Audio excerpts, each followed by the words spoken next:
Good evening, good morning, good afternoon, depending on what time you're viewing this. We're going to continue our journey through Proverbs, but before we go into chapter 5, our prayer. Father, as I read and receive your word, may it deeply be rooted in me, so when difficulty comes, it will be your word that encourages and strengthens me. Amen. I almost know that by heart by now. I think actually I do. Anyway, as I mentioned, we're in Proverbs, and we're going to start at chapter 5. Avoid immoral women. My son, pay attention to my wisdom. Listen carefully to my wise counsel. Then you will learn to be discreet and will store up knowledge. The lips of an immoral woman are as sweet as honey, and her mouth is smoother than oil. But the result is as bitter as poison, sharp as a double-edged sword. Her feet go down to death. Her steps lead straight to the grave. For she does not care about the path to life. She staggers down a crooked trail and doesn't even realize where it leads. So now, my sons, listen to me. Never stray from what I'm about to say. Run from her. Don't go near the door of her house. If you do, you will lose your honor and hand over to merciless people everything you have achieved in life. Strangers will obtain your wealth, and someone else will enjoy the fruit of your labor. Afterward, you will groan in anguish when disease consumes your body. And you will say, how I hated the discipline. If only I had not demanded my own way. Oh, why didn't I listen to my teachers? Why didn't I pay attention to those who gave me instruction? I have come to the brink of utter ruin, and now I must face public disgrace. Drink water from your own well. Share your love only with your wife. Why spill the water of your spring in public, having sex with just anyone? You should reserve it for yourselves. Don't share it with strangers. Let your wife be a fountain of blessing for you. Rejoice in the wife of your youth. She is a loving doe, a graceful deer. Let her breast satisfy you always. May you always be captivated by her love. Why be captivated, my son, with an immoral woman, or embrace the breasts of an adulterous woman? For the Lord sees clearly what a man does, examining every path he takes. An evil man is held captive by his own sins. They are ropes that catch and hold him. He will die for lack of self-control. He will be lost because of his incredible folly. Chapter 6. Lessons for Daily Life.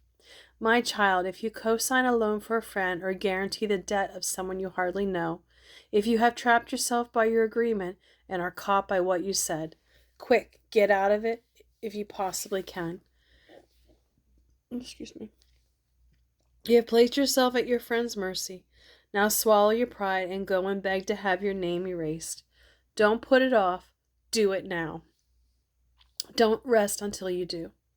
Save yourself like a deer escaping from a hunter, like a bird fleeing from a net.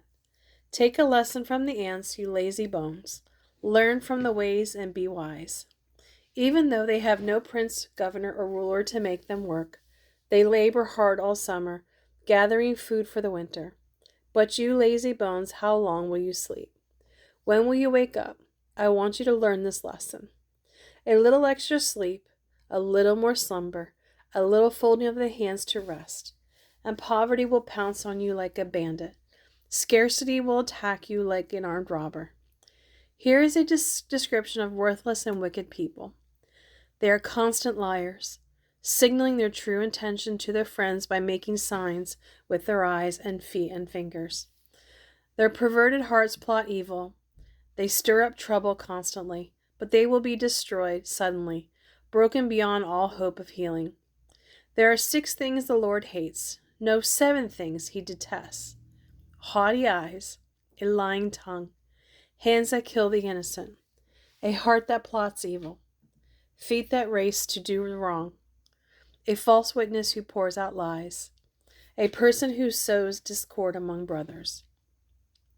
My son, obey your father's commands and don't neglect your mother's teaching. Keep their words always in your heart.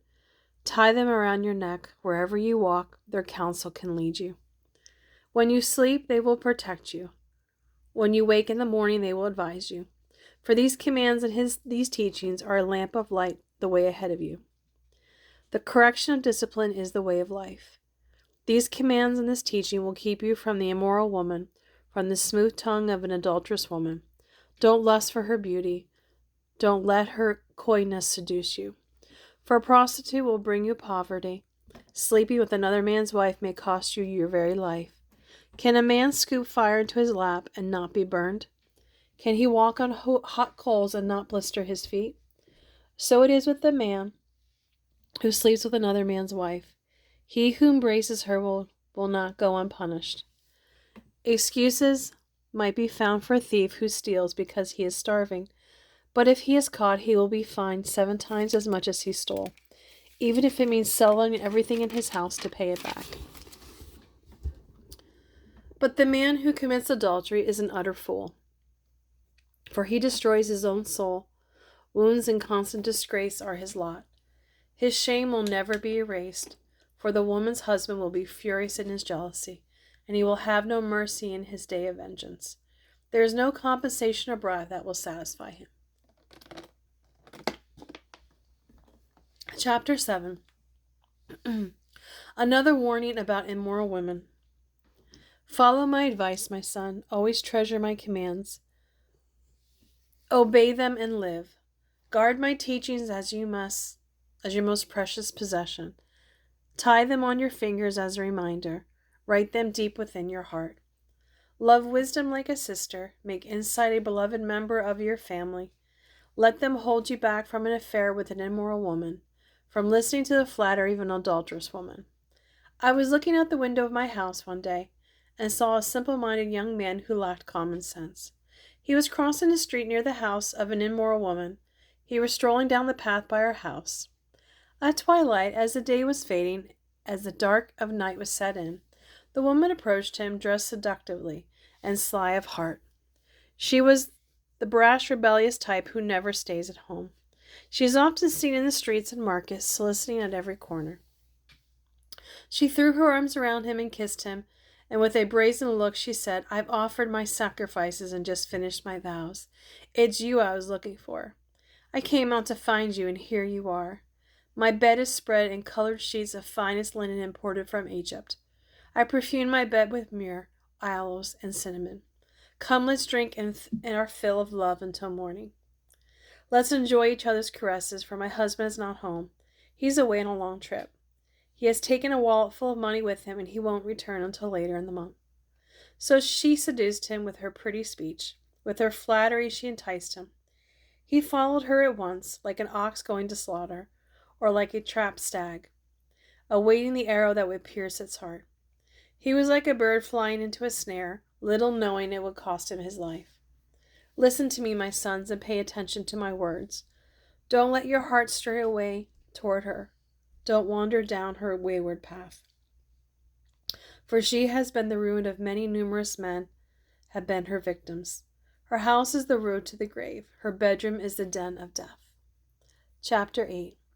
Wisdom calls for hearing. Listen as wisdom calls out.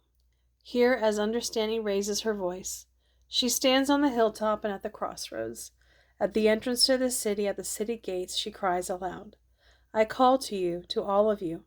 I am raising my voice to all people. How naive you are. Let me give you common sense, O foolish ones. Let me give you understanding. Listen to me, for I have excellent things to tell you. Everything I say is right, for I speak the truth and hate every kind of description. My advice is wholesome and good. There is nothing crooked or twisted in it. My words are plain to anyone you understanding, clear to those who want to learn. Choose my instruction rather than silver, and knowledge over pure gold.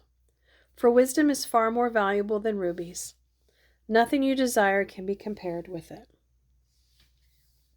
I, wisdom, live together with good judgment. I know where to discover knowledge and discernment. All who fear the Lord will hate evil. That is why I hate pride, arrogance, corruption, and perverted speech. Good advice and success belong to me. Insight and strength are mine. Because of me, kings reign and rulers make just laws. Rulers lead with my help, and nobles make righteous judgments. I love all who love me. Those who search for me will surely find me. Unending riches, honor, wealth, and justice are mine to distribute. My gifts are better than the purest gold, my wages better than sterling silver. I walk in righteousness and paths of justice. Those who love me inherit wealth, for I fill their treasuries. The Lord formed me from the beginning, before he created anything else. I was appointed in ages past at the very first, before the earth began. I was born before the oceans were created, before the springs bubbled forth their waters. Before the mountains and the hills were formed, I was born. Before he had made the earth and fields and the first handfuls of soil. I was there when he established the heavens, where he drew the horizon on the oceans. I was there when he set the clouds above, when he established the deep fountains of the earth. I was there when he set the limits of the seas so they would not spread beyond their boundaries. And when he marked off the earth's foundations, I was the architect at his side. I was his constant delight, rejoicing always in his presence, and how happy I was with what he created, his wide world and all the human family. And so many children listen to me. For happy are all who follow my ways. Listen to my counsel and be wise, don't ignore it. Happy are those who listen to me, watching for me daily at my gates, waiting for me outside my home. For whoever finds me finds life and wins approval from the Lord. But those who miss me have injured themselves. All who hate me love death. Chapter 9. Wisdom has built her spacious house with 7 pillars. She has prepared a great banquet, mixed the wines, and set the table. She has sent her servants to invite everyone to come. She calls out from the heights overlooking the city. Come home to me, she urges the simple. To those without good judgment, she says, come eat my food and drink the wine I have mixed. Leave your foolish ways behind and begin to learn how to be wise. Anyone who rebukes a mocker will get a smart retort. Anyone who rebukes the wicked will get hurt. So don't bother rebuking the mockers, they will only hate you. But the wise, when rebuked, will love you all the more. Teach the wise, and they will be wiser. Teach the righteous, and they will learn more. Fear of the Lord is the beginning of wisdom. Knowledge of the Holy One results in understanding. Wisdom will multiply your days and add years to your life. If you become wise, you will be the one to benefit. If you scorn wisdom, you will be the one to suffer.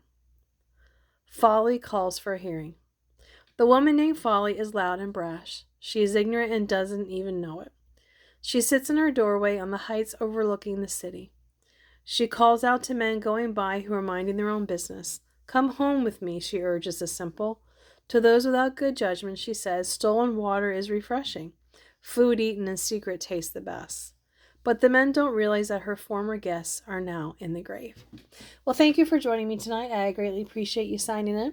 We'll continue with Proverbs tomorrow. But until then, I hope you have a great day and a blessed day. And until tomorrow, bye.